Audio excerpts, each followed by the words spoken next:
Good morning and welcome to Cheche, the show where opinion counts, live on Citizen TV. I'm your host, Uduak Amimo. Now, governors are in the spotlight once again because 3 months after the general election, some seem to be struggling with their new positions. These struggles include not having executive teams in place and accusations of nepotism. And so today's guest is not new to politics. He's a former member of parliament. He is His Excellency Nderitu Gachagua. He's now the first governor of Nyeri County. We also have Mutegi Njau of Royal Media Services and political commentator David McCarley. They, of course, are the Cheche panel. They're here with us. Good morning, everyone, and welcome to the show. Good morning. Sir, congratulations on your election. Thank you. But is it certain because you were facing an election petition? Oh, yes, that is part of the game. I think we won the election. Somebody has said he lost, not because of me, but because of a mix-up with his name and his running mate. So that matter be heard and a decision taken. Okay. Yes. What's the progress of the matter? Oh, the matter is alive. I think there are actually two petitions. The first petition, the court ruled that we have to continue, although it had been filed prematurely. That decision has been appealed. We are in the Court of Appeal in Nyeri on that one. And we started with the second one. So the second one is going on. And we hope that at some point a decision will be made by the appeals court. Then we can either do away with that one, or if we are not given a ruling in our favor, then we move with the two of them. That must make you very uncomfortable, uncertain about your future, even as you set up your administration. In that kind of turbulence, how does it work for you? It's not much of an issue, really. I mean, the grounds on which the petitioner is in court is that there was a mix-up in his name and that of his candidate. He has no issue with the votes that are garnered. You know, a whooping 137,000 against his 45. So it's the kind of a thing whereby in the very, very unlikely event that an election will be repeated, we go back. We are not going to get new voters from other counties. Same people. Right. Yeah. So you have no issue? You don't feel insecure? No. Absolutely no. Yeah. Okay. That's interesting. So now let's come to your administration because, of course, the last couple of weeks have seen governors of various counties in the news for all the wrong reasons, some of them struggling with their administrations. And you have also been in the papers because of your own administration. You announced it, I think, in May, but there were complaints. Some of the complaints included, the fact that you had appointed people from outside of Nyeri County. How do things sit now with your Nyeri County government administration?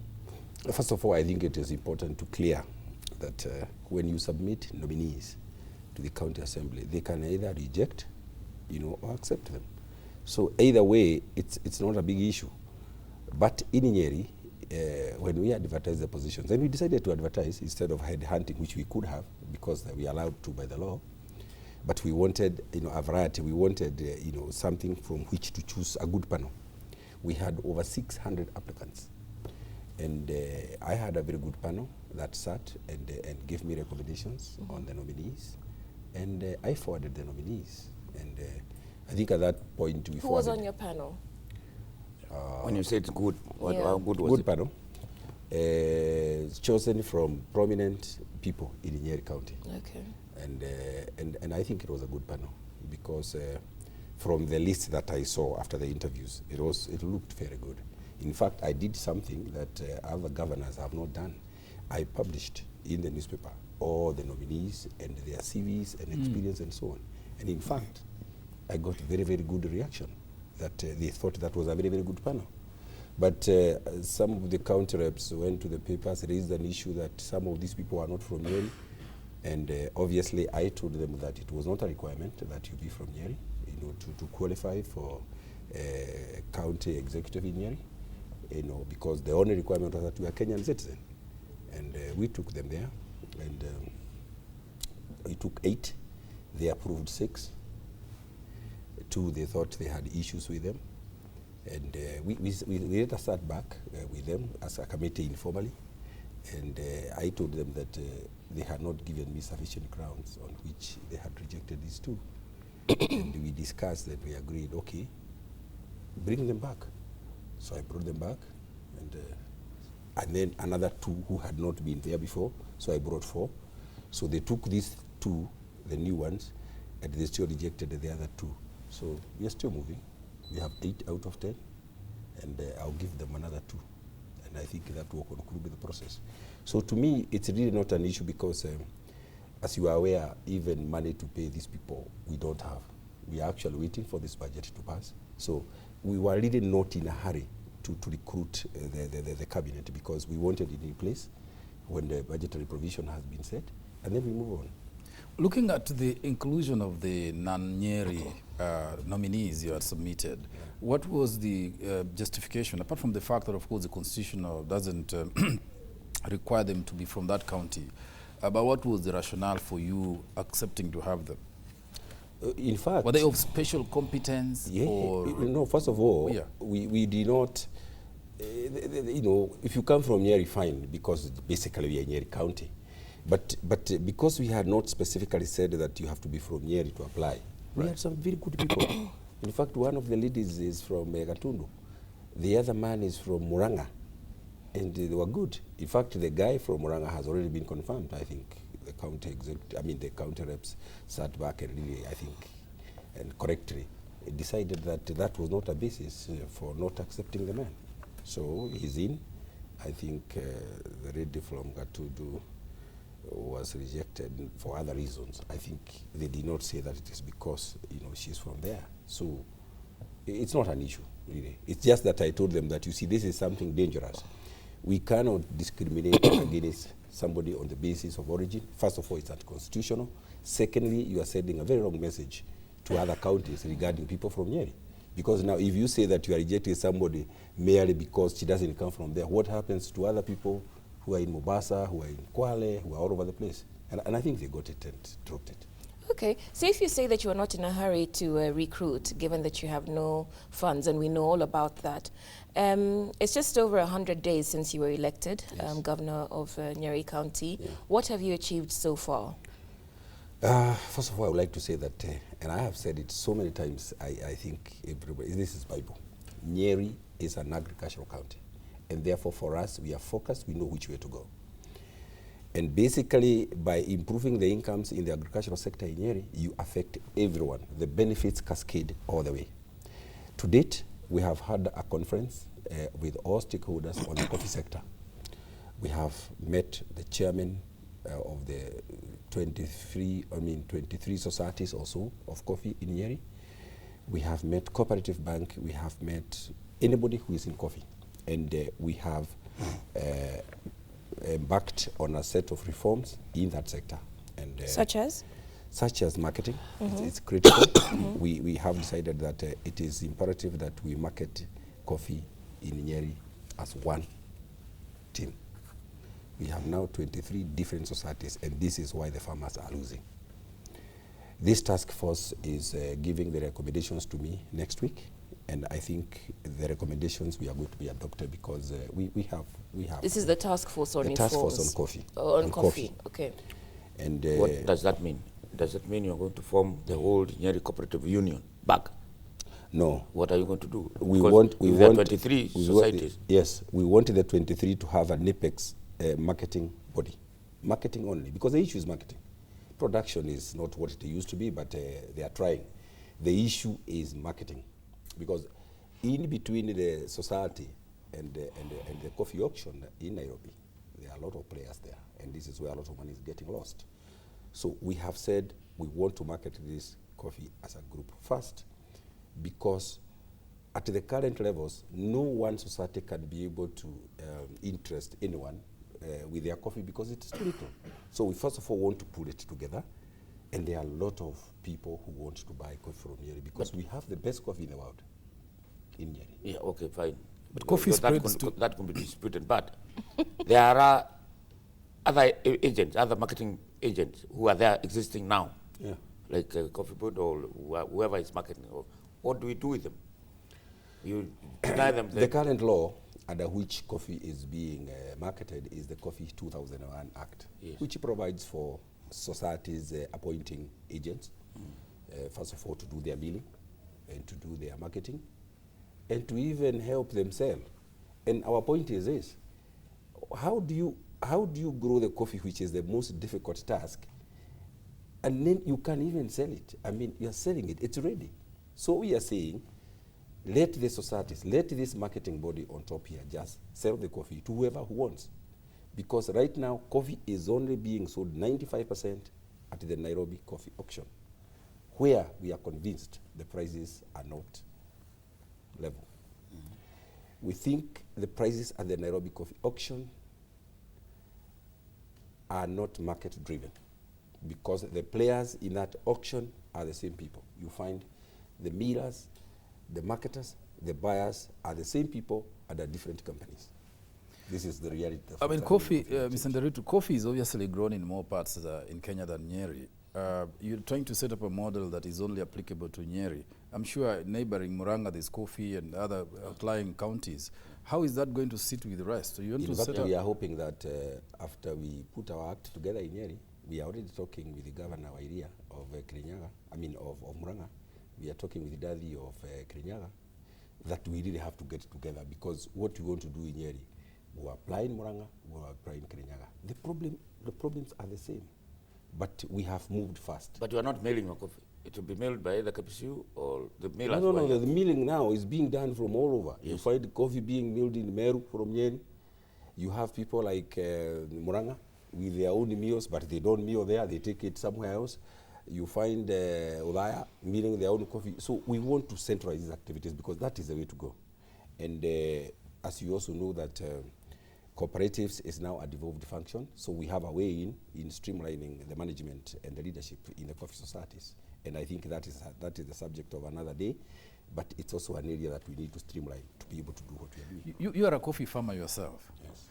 Okay, so let's address it from a national perspective rather than just Nyeri. I mean, Nyeri obviously is the small pocket where you're concerned and trying to manage things. But look at it from a national perspective. Coffee, as I said, is grown all over the country. So what you do should have applicability across the country, whether you are in Kirinyaga or Bungoma or Murang'a. So look at it from a national view. How will it work? Yeah, it will work that way. In fact, why I'm so passionate about this subject, because I know it well. Because when I was in Parliament, Yes. I used to represent Kenya at the ICO meetings in London, 3 years in a row. That time, of course, nationally. So the issues are the same. The problems of issues, the issues in Kenya in relation to coffee is marketing. Ethiopia next door, they do not allow by law outsiders to deal in coffee until it is at the auction. All these activities before the auction are managed by locals and the societies in that country. This is the direction we must go, because these are things societies can do. So it's not just Nyeri. It is something that we hope that will cascade in all other counties that are growing coffee. Bungoma, Machakos, Central Kenya. Those societies are the ones, the problem. Because some of those who run the societies or unions are very corrupt people. Some of them are elected by elected coffee farmers. They have no idea about even that marketing we're talking about. Absolutely right. Absolutely So the problem actually is with the farmers themselves. Yes. And that is why I said, now that we have a in into the cooperatives, we will streamline that. And we are going to pass legislation that will compel farmers to elect people who are eligible or who can be able to run these activities. By first of all insisting that you must have the right number of kilos in terms of production, so that you have a stake in the whole process. By insisting that you be of a certain standard of education. By insisting that you must pass Chapter 6 on integrity. And this is allowed now, so we will streamline. And we have the ability to do so. Okay, outside coffee, Nyeri obviously has more. For the economy of Nyeri, you can't depend on coffee alone. The day there'll be a slump, Nyeri will be sunk. Yeah, so good. Yeah, in fact, it's because you asked me what I've done. Yes, I so said we have done reforms. Yes, reforms in and the coffee sector. targeting marketing. Yeah. We have done something similar in tea, because again in tea we are dealing with raw products. We already have had that conference, KTDA and other players, and we must value add our tea. I have also a similar task force that is coming up in about a week or so. They are already working. What sort of measures are you thinking about in terms of value addition? What's that? What are you thinking of in terms of value addition for the tea? We want tea packed and branded. Currently, we have Iriaini Tea Factory in Nyeri that is doing very well. In fact, only last week we were there with the British High Commissioner, because currently that tea factory is selling their tea in London, in the supermarkets in London. The problem is that they are not selling in enough quantities, so we are trying to see whether we can expand the market. But what Iriaini Tea Factory is doing is what we want to do in the whole of Nyeri. And this thing is very, very simple. At the end of the day, what you are actually wanting to achieve is that tea farmer out there in Kagoshi to benefit. Because sometimes the price changes very much along the chain, but the benefits do not cascade to the owner of the tea. So the only way out of this in the long run is for this tea to be branded and be sold as Nyeri tea. And this is one of the things I want to achieve in this years when I'm governor of Nyeri. Okay. Yeah. That's quite interesting. Now, you've talked about agriculture, but still, a lot of the complaints, the criticism that governors are facing is that of patronage, cronyism, you know, where you appoint or, you know, look after your friends and relatives. And I believe some of those criticisms have been leveled against you, particularly with your appointments within the county. No? No. I have not heard that. And the report that the county assembly gave me is there. It's in black and white. There are no such accusations. In fact, this process is too transparent. These are the applicants. This is the shortlisted list. They are in the newspapers. You have a chance to come and talk about them. Yeah. I think the process in Nyeri has been Yeah. very transparent. And indeed, I would say it has been very good. Even this rejection to me is good. It means these fellows are not just sitting there waiting for the governor to bring anybody he wants. It's the way it should be. So that at the end of the day, the people we end up with are people who have been processed and taken through the loop. Okay. That's What is our working relationship with the senators and members of parliament? Because we know there are a number of wrangles between those. No, you, in Nyeri. the MPs, the senator, and the county commissioner. No, in Nyeri, in fact, I think we are the best, because I have excellent relations with the county commissioner.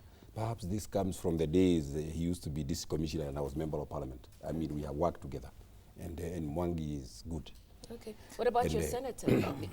Mutahi Kagwe. Mutahi Kagwe is the best senator we can have in Nyeri. Okay. Again, we have worked with Mutahi when he was the chairman of the Committee on Finance. I was in agriculture. In fact, we moved the Coffee Act together in parliament. We work very well. Members of parliament, again, we work very well because I have been a member of parliament and I ran my CDA very well. I know the role of a member of parliament, and we respect them. And we expect that within their mandate, we will let them do their work. So in Nyeri, no problem. You know, Mr. Gachagua, you know, and your history in Parliament as the chair of the Agriculture Committee, and in successive governments, there has been perception that the coffee sector in this country has received a lot of help from government, date waivers and things like that, which other crops or other farmers have not enjoyed. What do you have to say about that? No. For example, sugarcane farmers are always complaining. How come it's always coffee dates being waived? By the way, that is the not sugar the truth. sector in this country, It is which is just mainly this- Western Kenya, is collapsing. You know, is always under problems. It is Able just address this, that it's one. just this Kenyan syndrome Yes. of complaining all the time.